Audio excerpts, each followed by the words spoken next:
અને એટલા માટે કંસે શું કર્યું, ઉગ્રસેનને જ પકડીને જેલમાં નાખી દીધા. વાત સમજમાં આવી? ભલે એનો પુત્ર હતો પણ એને વિરોધ કર્યો. પ્રથમ પુત્રને માર્યો તો એણે તરત તૈયારી કરી કે આ દુષ્ટતા નહીં હાલે મથુરાની અંદર, કંસને પકડવા માટે. પણ ઉલટું થઈ ગયું, કંસે એને જ બંદી બનાવીને જેલમાં નાખી દીધા. વસુદેવ દેવકી એક જેલમાં હતા અને એક બીજી જેલની અંદર આ ઉગ્રસેન મહારાજને પૂર્યા હતા.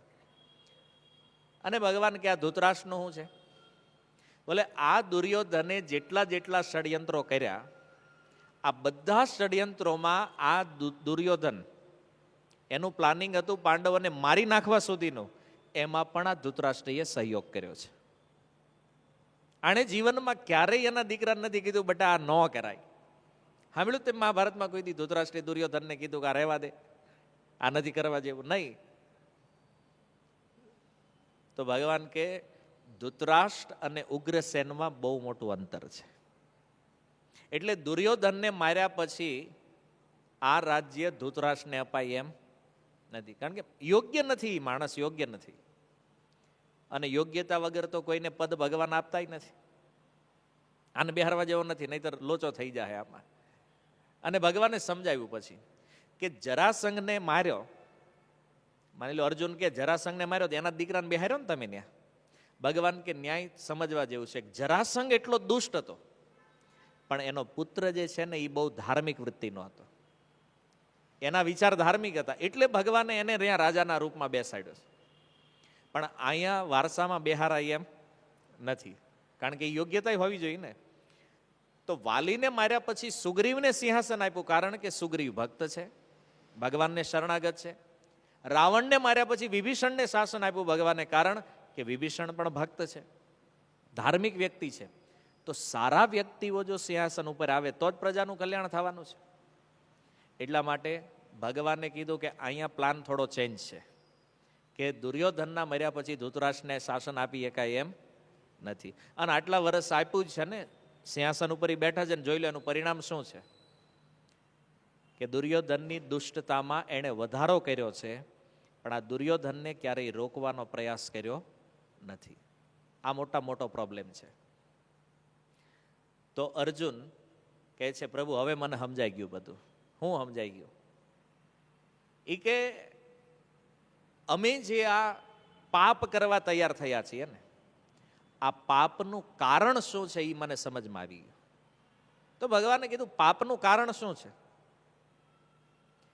તો કે પાપ જે છે ને 6 જગ્યાએથી જન્મ લે છે. પાપની 6 માતા છે. કોણ છે? કામ, ક્રોધ, લોભ, મોહ, મદ અને મત્સરી. આ 6 પાપની માતાઓ છે.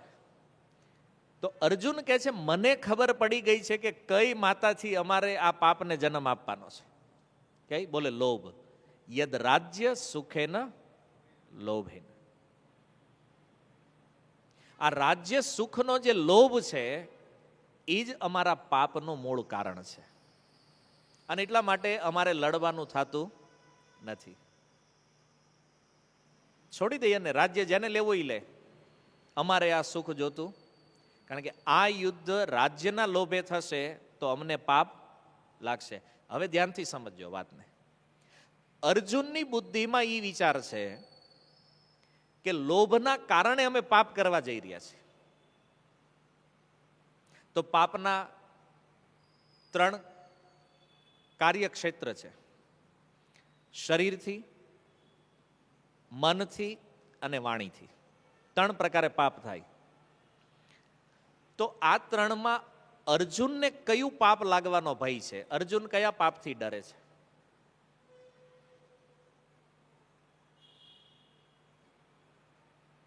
વિચાર કરો.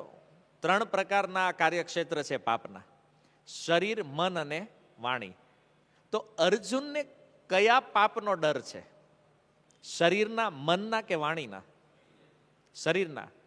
સમજાવો કેવી રીતે? આ તમે જવાબ આપ્યો તો કઈક લોજિક હશે ને એની પાછળ. શરીરનું પાપ દેખાય છે આમાં? છે કોઈ લોજિક શરીરના પાપ પાછળનું? મારવાના છે એટલે, શરીરોને મારવાના છે એટલે, કોઈ તથ્ય નથી એમાં. ઓકે, સેકન્ડ, મનના સમજાવો કેવી રીતે?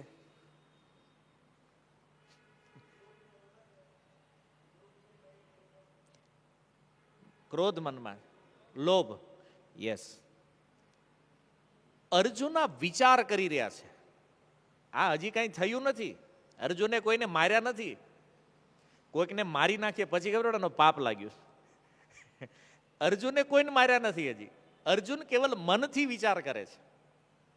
અને લોભનું નિવાસ સ્થાન પણ મન છે. તો વાણીનું પણ પાપ નથી, આ મનનું પાપ છે. અર્જુન જે વિચારે છે રાજ્ય સુખનો લોભ, કારણ કે લોભ મનમાં બેઠો છે. તો અર્જુન વિચારે છે કે અમને જો રાજ્ય સુખની લાલસા છે તો પાપ તો લાગશે. અને મૂળ કારણ શું છે આનું? આ તો આપણા વિચારમાં છે, એક તર્ક છે. આચાર્યગણ શું કહે છે? મનથી અર્જુનનું પાપ કેમ છે? એનું કારણ છે કે અધર્મને મનથી પણ સહન કરે તો એ પણ પાપનો અધિકારી છે. તો દુર્યોધન જે અધર્મ કરી રહ્યો છે એને અર્જુન તો મનથી સહન કરી રહ્યા છે ને. આ પણ અધર્મ છે શાસ્ત્ર અનુસાર. અધર્મને સહન કરવો એ પણ અધર્મનું લક્ષણ છે. અને અધર્મનું ફળ શું છે? પાપ. તો અર્જુનને જે પાપ લાગવાનું છે એ મનના કારણે છે. મૂળ સિદ્ધાંત આ છે. અને મન અધર્મ સહન કરે ક્યારે? જ્યારે લોભ હોય. વાત સમજમાં આવી છે? તો લોભ જે છે એ પાપનો બાપ છે. આપણે પહેલા ચર્ચા કરી. પાપનો બાપ કોણ છે? લોભ. ઓકે. તો અર્જુન એવો તર્ક કરે, અથવા આપણા મનમાં વિચાર આવે કે ભાઈ અર્જુનને યુદ્ધ કરવું જ નથી તો ભાઈ પાપ કેમ લાગે?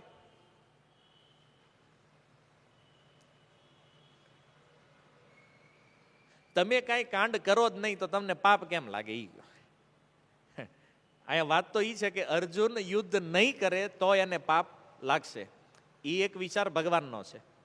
અર્જુનનો વિચાર એ છે કે જો હું યુદ્ધ કરીશ તો મને પાપ લાગશે. અને ભગવાન એ છે કે યુદ્ધ નહીં કરે તો પાપ લાગશે. કાંઈ કર્યું નથી તોય. હા, અમુક કામ એવા છે ન કરવી તો પાપ લાગે.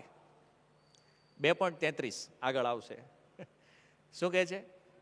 કે સ્વધર્મનો ત્યાગ જે છે એ પણ પાપ છે. દોષ લાગે. કોઈ પોતાના કર્તવ્યનો ત્યાગ કરી દે તો એનો દોષ લાગે છે. તો અર્જુન ક્ષત્રિય છે અને જો એ યુદ્ધનો ત્યાગ કરી દે તો એને પણ દોષ લાગવાનો છે. આ 2.33 ભગવાન આગળ કહેશે. પણ જો અર્જુનમાં લોભ નથી તો અર્જુન કયા કારણે યુદ્ધનો ત્યાગ કરે છે? હાલો, અર્જુન તો ભક્ત છે અને એને અહીંયા તો કહી દીધું કે રાજ્ય ને સુખનો લોભ. તો લોભ તો અર્જુનમાં છે નહીં. અર્જુને પહેલા કીધું નથી જોતું રાજ્ય, નથી જોતું આ સુખ. એનો મતલબ હવે અર્જુનમાં લોભય નથી. લોભય નથી અને અર્જુનને યુદ્ધય નથી કરવું. તો અર્જુનને શા માટે પાપ લાગે? વાત સમજાય છે? હું બોલું છું કે બધું ઉપરથી જાય છે? એમના થોડુંક અઘરું પડે છે.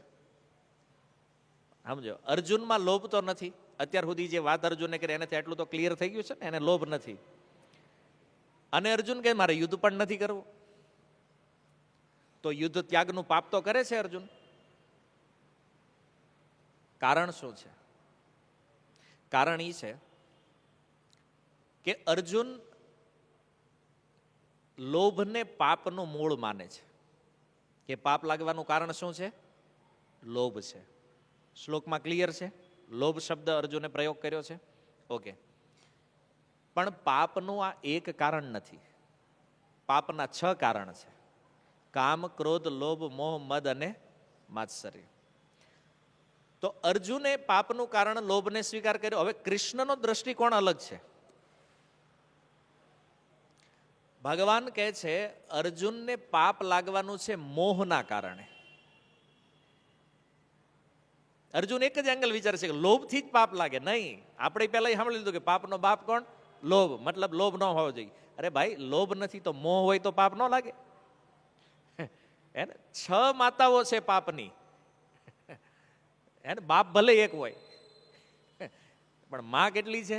6. એ તો કોઈ પણ અનર્થમાંથી પાપ જ પ્રવૃત્તિ થવાનું છે ને. તો અર્જુનની લોભના વિચારમાં એને થઈ ગયું કે ભાઈ રાજ્યનો લોભ છોડી દીધો, અમે પાપથી બચી જાઉં. પણ ભગવાન કહે છે કે એ યુદ્ધનો ત્યાગ જે છે એની પાછળનું કારણ શું છે? મોહ છે. અર્જુનને એ નથી સમજાતું અત્યારે. ભગવાન બરાબર સમજે છે કે ક્યાં હલવાણો છે. કૃષ્ણ જાણે છે એટલે ભગવાન બોલવા દે આને. એને હજી અંદરથી ફિલોસોફી કેટલીક નીકળે છે. ભગવાન બોલવા દો આને.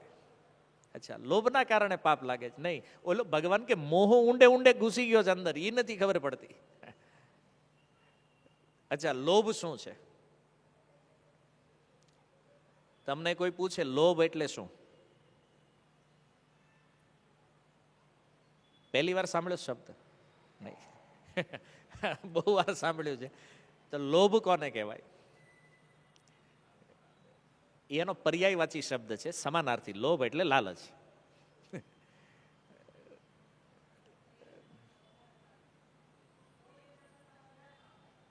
હોય એના કરતા વધારે પામવાની ઈચ્છા. તો અર્જુન પાસે કાંઈ નથી. વાત ખોટી નથી કે જે છે એના કરતા વિશેષ પામવાની ઈચ્છા પણ લાલચ છે. પણ શાસ્ત્રમાં લોભનો અર્થ છે પોતાની ઇન્દ્રિય તૃપ્તિની જે કામના છે એ શું છે? લોભ. લાલસા હોય ને, આપણને કોઈ વસ્તુ બહુ ભાવતી હોય તો લોભ થાય કે આ મળી જાય તો. કોઈ સારું જોવાની ઈચ્છા હોય તો લોભ થાય, આ જોવા મળી જાય તો. તો પોતાની ઇન્દ્રિયોને સંતુષ્ટ કરવા માટેની જે ઈચ્છા, કામનાઓ જે છે એનું નામ શું છે? લોભ.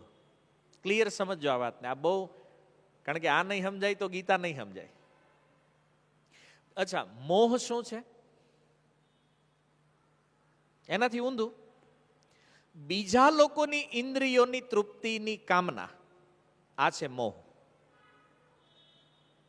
પોતાની ઇન્દ્રિય તૃપ્તિની કામના છે લોભ, અને બીજાની ઇન્દ્રિય તૃપ્તિની કામના છે મોહ. સમજમાં આવી ગયું લોભ અને મોહમાં શું અંતર છે? ઓકે. જ્યારે ન કરવાનું હોય ત્યારે કરે.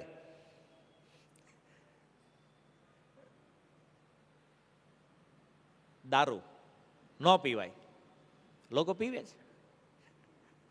મતલબ નથી કરવાનું છતાં એ કરે છે.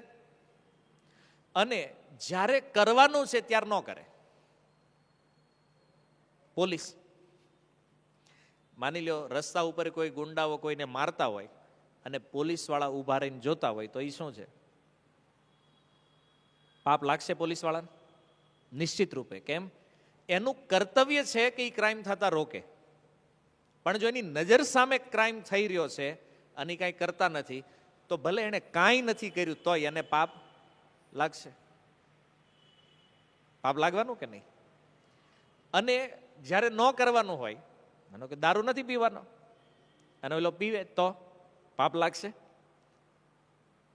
તો બે વસ્તુ છે, અમુક કર્મ કરવાથી પાપ લાગે ને અમુક ન કરવી તોય પાપ લાગે. તો આપણે એમાં સતર્ક છીએ. દુનિયામાં ઘણા લોકો સતર્ક છે કે ભાઈ આ ન કરાય, નશો ન કરાય, સતર્ક છે. પણ અમુક કામ છે એ હાવ નહીં કરો તોય પાપ લાગવાનું છે. જેમ કે કર્તવ્ય પાલન. પોલીસનું કર્તવ્ય છે નજર સામે ક્રાઇમ થઈ રહ્યો છે તો એને રોકવાનું, અને જો એ નહીં રોકે તો પાપ લાગવાનું છે. તો ક્ષત્રિયનો ધર્મ છે યુદ્ધ લડવું અને જે દોષી છે, મતલબ અધર્મ જે પાલન કરી રહ્યા છે એને મારવા. અને જો આ નહીં કરે તો એને પાપ લાગશે. જો આ ભગવાનનો દ્રષ્ટિકોણ છે, અતિ સૂક્ષ્મ છે. અર્જુન વિચારે છે લોભના કારણે પાપ લાગવાનું છે. ભગવાન કહે છે નહીં, મોહના કારણે પાપ લાગવાનું છે. યુદ્ધ નહીં કરે અને નહીં કરવાનું કારણ શું છે? સ્વજનો પ્રત્યેનો મોહ, એટલે પાપ લાગશે. તો અર્જુનનો સ્થૂળ દ્રષ્ટિકોણ છે, ભગવાનનો સૂક્ષ્મ દ્રષ્ટિકોણ છે. બહુ સમજવા જેવી વાત એ છે કે આજે અર્જુનની જે સ્થિતિ છે, અર્જુન મોહના કારણે ધીરે ધીરે પોતાના કર્તવ્યથી પતિત થઈ રહ્યા છે. એનું કારણ લોભ નથી, મોહ છે. પણ અર્જુનનું ડાયરેક્શન જ વિચારવાનું આખું ગલત દિશામાં છે. એ લોભને પકડીને બેઠા છે. મોહ તો એને ક્યાંય ઊંડે ઊંડે વિચાર નથી અર્જુનના, કે હું મોહના કારણે આમાં અટવાઈ ગયો છું. તો સમજવાની વાત એ છે કે એક જીવનો દ્રષ્ટિકોણ છે, મતલબ આપણી વિચારધારા, આપણો મત, અને એક ભગવાનનો દ્રષ્ટિકોણ છે, ભગવાનની વિચારધારા, એનો મત. તો જીવ અને ભગવાનનો દ્રષ્ટિકોણ જ્યારે એક થાય, આનું નામ કૃષ્ણ ભાવનામૃત છે. ઘણા લોકો કે આપણે ભક્ત બનવાનું, ભક્તિ કરવાની, એટલે હું ભગવાનના દ્રષ્ટિકોણ ઉપર ચાલવાનું છે. આપણે શું માનીએ છીએ, આપણે શું વિચારીએ છીએ, બની શકે એ ભગવાનના દ્રષ્ટિકોણથી સહી ન પણ હોય. આપણે ગમે એટલું માનતા હોય કે નહીં નહીં, હું જે માનું છું એ જ બરાબર છે, એ જ પરમ સત્ય છે, પણ રિયાલિટી એ પણ હોય કે ભગવાન કંઈક અલગ વિચારે છે, એનો દ્રષ્ટિકોણ કંઈક અલગ છે. તો જીવ આપણે દ્રષ્ટિકોણ બદલવો પડશે, ભગવાન નહીં બદલે. કેમ? કારણ કે એ ક્યારેય રોંગ હોતા નથી. ભગવાન ઓલવેઝ રાઈટ છે, આપણે રોંગ હોઈએ છીએ. એટલે આપણે આપણો દ્રષ્ટિકોણ ભગવાનના દ્રષ્ટિકોણથી મેચ કરવાનો છે. અને જીવ અને ભગવાનનો દ્રષ્ટિકોણ જ્યારે સમાન થઈ જાય, ત્યારે એ કૃષ્ણ ભાવના ભાવિત બને છે. ગીતામાં આ થયું છે. બહુ સુંદર વાત છે, સમજવા જેવી. ઘણીવાર આચાર્યો કહે છે કે જીવની ઈચ્છા જ્યારે ભગવાનની ઈચ્છા સાથે વળી જાય ને, આનું નામ ભક્તિ છે. જ્યાં સુધી આપણી ઈચ્છા ઉપર આપણે ઊભા છીએ સ્વતંત્ર, કે નહીં હું આ માનું છું તો આમ જ થશે, મારો આ વિચાર છે તો આમ જ કરવાનું, મને એમ લાગે છે આ કરવાનું તો આમ જ થશે, નહીં. ભગવાન શું વિચારે છે, ભગવાન શું કહે છે, એ વધારે મહત્વપૂર્ણ છે. અને ભગવાનનો જે દ્રષ્ટિકોણ છે, એના દ્રષ્ટિકોણમાં આપણે જોડાવાનું છે, નહીં કે એના બદલવાની વેઇટ કરવાની છે કે નહીં આપણી હારે મેચિંગ થાય એનું ત્યારે વાત. એ તો થાય જ નહીં, કારણ કે આમ તો આપણે છત્રીનો આંકડો લઈને બેઠા છે એની હારે, ઉલટા જ ચાલીએ છીએ ને ભગવાનથી. તો સન્મુખ થવું પડશે. અને એ સન્મુખ થવા માટે આ તત્વને સમજવું જરૂરી છે. આ ગીતાનો મૂળ પાયો છે. એટલે આ શ્લોક જે છે ને, એ અતિ મહત્વપૂર્ણ છે આખા અધ્યાયમાં. કારણ કે ભગવાનને ધ્યાનથી સાંભળી રહ્યા છે અને એ જોઈ રહ્યા છે અર્જુન. અને અર્જુન હવે ધીરે ધીરે, આ છેલ્લો શ્લોક છે એના સ્વજનના વિષયમાં. હવે સ્વજનને યાદ નહીં કરે, પછી લાસ્ટ જે કાંઈ ભાવ હતો એ પ્રગટ થઈ ગયો અર્જુનનો. આના પછી હવે કંઈક અલગ વાત ચાલશે આગળ. તો અર્જુન કહે છે કે હું લોભના કારણે અહીંયા ઊભો છું. અને ભગવદ્ ગીતા સાંભળ્યા પછી અર્જુન શું કહે છે? મારો મોહ નષ્ટ થયો છે. હવે બેયને તમે ભેગું કરો. 18મા અધ્યાયમાં ભગવદ્ ગીતાનો ઉપદેશ સમાપન કર્યો ભગવાને, અને અર્જુનને પૂછ્યું, અર્જુન હવે શું લાગે છે? તો અર્જુન કહે છે, નષ્ટ મોહ સ્મૃતિ લબ્ધા ત્વત પ્રસાદાન્મય અચ્યુત સિત અસ્મિન ગત સંદેહ કરીશ્ય વચનમ તવ. આજનો શ્લોક યાદ કરો. શું કહે છે? યદ રાજ્ય સુખ લોભેન. કે પ્રભુ હું તો લોભના કારણે અહીંયા છું, અર્જુન કહે છે. અને આખી ગીતા સાંભળ્યા પછી જ્યારે ભગવાને કન્ક્લુઝન પૂછ્યું તો શું કહે છે? મારો મોહ નષ્ટ થયો. તો જાવો તો લોભ જોઈને. અને અર્જુન શું કહે છે? મારો મોહ વયો ગયો છે. તો પહેલી વાત તો એ થઈ કે આખી ભગવદ્ ગીતા સાંભળ્યા પછી અર્જુનને એક વાત ખબર પડી કે હું અહીંયા લોભના કારણે નથી અટવાણો, મોહના કારણે અટવાણો છું. અર્જુન સ્વતઃ સમજે છે. ભગવાને નથી કીધું અર્જુન તું મોહમાં છો. અર્જુન સ્વતઃ સમજે છે કે મારો દોષ લોભ નથી, મોહ છે. અને ભગવાને જ્યારે પૂછ્યું ને ત્યારે આ શ્લોક દ્વારા અર્જુને પ્રમાણ આપી દીધું, પ્રભુ નષ્ટ મોહ, મારો મોહ નષ્ટ થઈ ગયો છે. નકર કહેવું જોઈએ ને લોભ નષ્ટ થવો જોઈએ. આજે પ્રશ્ન શું છે અર્જુનનો? લોભને લઈને. અને નાશ થયો છે મોહ. તો માની લો ભગવાન કહે કે અર્જુન વાત તો પેલા લોભની હતી, તો મોહ કેમ નષ્ટ થયો? તો એનું કારણ એ છે કે આપણો વિચાર અલગ છે અને ભગવાનનો દ્રષ્ટિકોણ અલગ છે. પણ પછી અર્જુનને સમજાઈ ગયું કે આપણે તે ભગવાનના દ્રષ્ટિકોણથી આપણા દ્રષ્ટિકોણને જોડવાનો છે.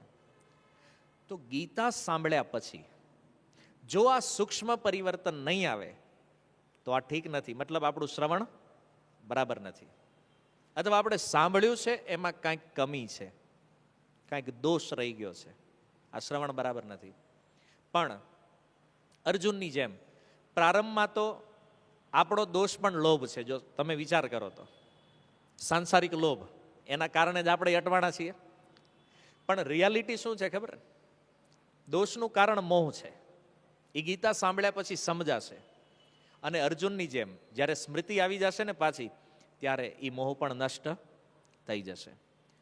તો આખી ગીતા સાંભળ્યા પછી જો સૂક્ષ્મ પરિવર્તન આપણી અંદર નથી થતું, તો આ શ્રવણ જે છે એ ફેલ છે.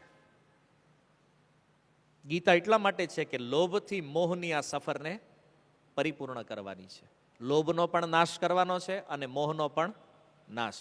તો અનર્થોથી નિવૃત્તિ થાય, આ ગીતાનું અસલી શ્રવણ છે, આ વાસ્તવિક શ્રવણ છે.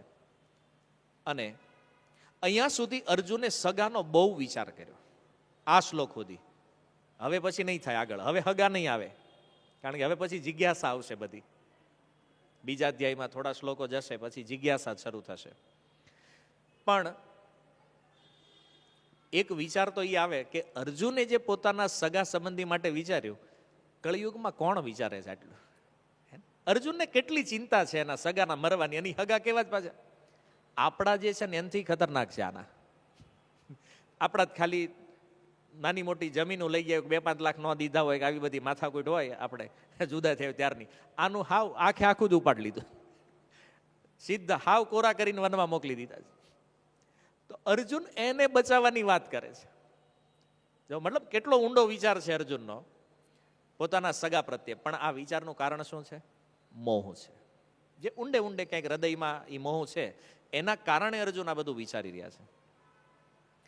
અને નહીતર કળિયુગમાં કોઈ વિચારે સગા માટે એટલું? પિક્ચર તો સમાજનું તમારી સામે છે. એકવાર એક ભક્ત પ્રભુપાદ પાસે આવ્યા, એ જ આ મેરેથોનનો મહિનો, ગીતા મેરેથોન. અને એ ભક્તએ જોયું કે જ્યારે પુસ્તક વિતરણ કરવા ગયા ને, તો એક વ્યક્તિએ ભગવદ્ ગીતા કચરામાં નાખી દીધી. ભગતને બહુ દુઃખ લાગ્યું. આવ્યા અને પ્રભુપાદજીને કીધું કે પ્રભુપાદ, આપણે આ વિતરણ તો કરાવીએ છીએ, પણ લોકો ભગવદ્ ગીતા કચરામાં નાખી દે છે. તો એને થયું કે પ્રભુપાદ હું ઉત્તર આપશે. પ્રભુપાદજીએ કીધું કે કળિયુગમાં લોકો તાજા જન્મેલા બાળકને કચરામાં ફેંકી દે છે, આ ગીતા નાખી દે એમાં શું મોટી વાત છે? જેનો જન્મ હજી હમણાં થયો છે, આવા બાળકોને લોકો ફેંકી દે છે કચરામાં. વિદેશોની અંદર તો વર્ષોથી આ ચાલે છે. હવે મુંબઈ જેવા શહેરોમાં આ પ્રારંભ થઈ ગયું છે. લોકો ગર્ભ ફેંકી દે છે. એકવાર તમાલ કૃષ્ણ મહારાજને પ્રચાર માટે ચાઇના મોકલ્યા પ્રભુપાદજીએ. એ સમયે તો મંદિરો હતા નહીં, તો એક હોટલમાં રોકાણા તમાલ કૃષ્ણ મહારાજ. નીચેથી બહુ સ્મેલ આવતી હતી, ગંદી સ્મેલ. તો એક દિવસ એ જ હોટલની બહાર જોયું, 2-4 દિવસ પછી લોકો ધરણા પ્રદર્શન કરવા આવ્યા, આંદોલન. તો તમાલ કૃષ્ણ મહારાજે પૂછ્યું કે તમે લોકો આંદોલન કેમ કરો છો? બોલે અહીંયા એક વાનગી મળતી હતી, એક આઈટમ મળતી હતી, હવે બંધ થઈ ગઈ, કે હવે નથી મળતી. તો મહારાજને સારું, એવી કઈ આઈટમ બંધ કરી લોકો આંદોલન કરવા આવી ગયા રેસ્ટોરન્ટ નામે? ત્યારે એણે કીધું કે નવજાત બાળકોને ફ્રાય કરીને લોકો, ન્યાય એક ડીશ છે ચાઇનામાં, ગર્ભમાંથી જે બાળક જન્મ લે ને એને મારીને એને ત્યાં એક વાનગીના રૂપમાં પીરસવામાં આવે અને લોકો આ ખાય છે. એ જમાનાની વાત કરું છું. તો અત્યારે તો ક્યાં પહોંચી ગયો છે તમે વિચારો. આ કળિયુગની સ્થિતિ છે. તો આવા ગર્ભને જો લોકો ત્યાગ કરી દેતા હોય, ભ્રૂણમાં એ બાળકને જો મારી નાખતા હોય, તો ગીતા કચરામાં નાખી દે, કઈ મોટું આશ્ચર્ય છે? કળિયુગ કેટલા ખતરનાક સ્તરથી પ્રસારિત થઈ રહ્યો છે. અને એટલા માટે આપણું કર્તવ્ય છે કે આ પ્રચારની કેટલી જરૂર છે જુઓ. કારણ કે આસુરી વૃત્તિમાં જઈ રહ્યા છે લોકો, અને પાપ તો એક લિમિટ સુધી સમજી શકાય, પણ એ પાપના સ્તરમાં કેટલા નીચે ઉતરવાના છે આની કોઈ કલ્પના નથી આ કળયુગમાં. ઘણીવાર લોકો પૂછે ને ગીતા વિતરણ શા માટે કરવાનું છે, શું કામ આ જરૂરી છે? સમાજને બચાવવાનો આનાથી ઉત્તમ માર્ગ બીજો કોઈ નથી. આ મોહની સ્થિતિ જુઓ કે પોતાના જીભના ટેસ્ટ માટે એક નવજાત બાળકને મારીને ખાવું, આવું તો સતયુગથી લઈને આજ સુધીના કોઈ રાક્ષસોના ઇતિહાસમાં નથી. પૂતના બાળકોને મારતી હતી કમસે કમ 7 વર્ષ 5 વર્ષની એજ વાળા હોય ને એમાં. એનો ક્રમ હતો 0 થી 7 સુધીના. એને આજે લોકો આ સ્થિતિમાં આવી ગયા છે. આ મનુષ્ય કેને આને કેવી રીતે કહી શકાય? બિલકુલ અસુરો બની રહ્યા છે. આ કળયુગ છે, પ્રારંભ છે. હજી આનું તાંડવ બહુ અલગ છે આખું. કારણ તમે જો સગા સંબંધીઓની જે આસક્તિ છે ને, આ હકીકત બહુ ઊંડી હોય અને આપણે અનુભવીએ છીએ. ક્યારેક ક્યારેક ભક્તોમાં એવું જોવામાં આવે કે આપણે એને કહીએ કે કેમ આમ, એ કે અમારા બધા ન્યા જાય ને એટલે અમે ન્યા જઈએ. છે આસક્તિનો જ એક પ્રકાર છે. કેમ તો કે અમારા ફેમિલી વાળા ન્યા જાય બધા એટલે અમારે ન્યા જવાનું. એને સત્યથી તત્વથી કોઈ મતલબ નથી. ફેમિલી ન્યા છે એટલે ન્યા જવું છે. અને તમે જોયું છે હિન્દી પિક્ચરોમાં ઓલા હીરોને બાંધી દે, પછી ઓલો વિલન મારતો હોય ત્યાં સુધી વાંધો ન હોય, પણ જેવી એની માને પકડીને લાવે સામે, અને પછી જે જોશ આવે હીરોમાં, ખબર છે ગમે એ પિક્ચરમાં આ સ્ટોરી છે હિન્દીમાં, કે હીરોમાં જોશ ક્યારે આવે? જ્યારે એના કોઈ સગા સંબંધીને પકડીને આવે એને, અને પછી વિલન ગયો કામમાંથી. ત્યાં સુધી નોર્મલ હોય, બાંધેલો હોય, એમના માર ખાતો હોય એને. તો સંબંધીઓને કોઈ જોવે ને એટલે ભાવના જાગે અંદર. કેમ? કારણ કે એટેચમેન્ટ એમાં છે ને, કૃષ્ણમાં નથી. નહીતર ભગવાનને જોઈને ભાવ જાગે, પણ એમાં નથી જાગતો. એને જોયું તો આ રાધા દામોદર ઈ તો છે ને, હવે રોજ તો દર્શન આના તો કરીએ જ ભાઈ. ભગવાનને જોઈને ભાવ નથી આવતો, પણ સગાને જોઈ ગયા તો તરત ભાવ પ્રગટ થઈ જાય છે. પણ છતાં શીલ પ્રભુપાદી તાત્પર્યમાં કહે છે કે કળયુગમાં સગાની હત્યાઓ પણ જોવામાં આવે છે. લોકો મારી નાખે છે ને પોતાના સગા ભાઈને, સગા માતા પિતાને, પોતાના સ્વજનોને, પત્નીને, પતિને, બાળકોને. આજે આટલા નિકટતમ સ્નેહીઓની હત્યા કરતા પણ લોકો અચકાતા નથી. તો આ કળયુગનું એક વિશેષ સ્વરૂપ છે. પણ અર્જુન કહે છે કે આ મારા સંબંધી છે અને હું આને મારું નહીં. અંતે અર્જુન ભગવાનનો દ્રષ્ટિકોણ બોલે છે. નષ્ટ મોહ સ્મૃતિ લબ્ધા, કે હે પ્રભુ મારો મોહ નષ્ટ થયો. ગીતાના એન્ડમાં આવી ગયા ભગવાનના દ્રષ્ટિકોણમાં. એનો અર્થ એ છે કે કૃષ્ણ ભાવના ભાવિત થવું આ મનુષ્યનું લક્ષ્ય છે. ગીતા સાંભળ્યા પછી આપણે કેવી રીતે કૃષ્ણ ભાવના ભાવિત બનવાનું છે? તો આપણી જે સ્થૂળ ચેતના છે એનાથી આપણે સૂક્ષ્મ ચેતનાના સ્તર પર જવાનું છે, અને સૂક્ષ્મ ચેતનાના સ્તરથી ભગવાનની ચેતનાના સ્તર સુધી જવાનું છે. આ ગીતાનો ક્રમ છે, ગીતાની યાત્રા છે. આ સ્થૂળથી સૂક્ષ્મ, સૂક્ષ્મથી કૃષ્ણ. આને શીલ પ્રભુપાદે કીધું છે કૃષ્ણ કોન્શિયસનેસ. આ સ્તર છે.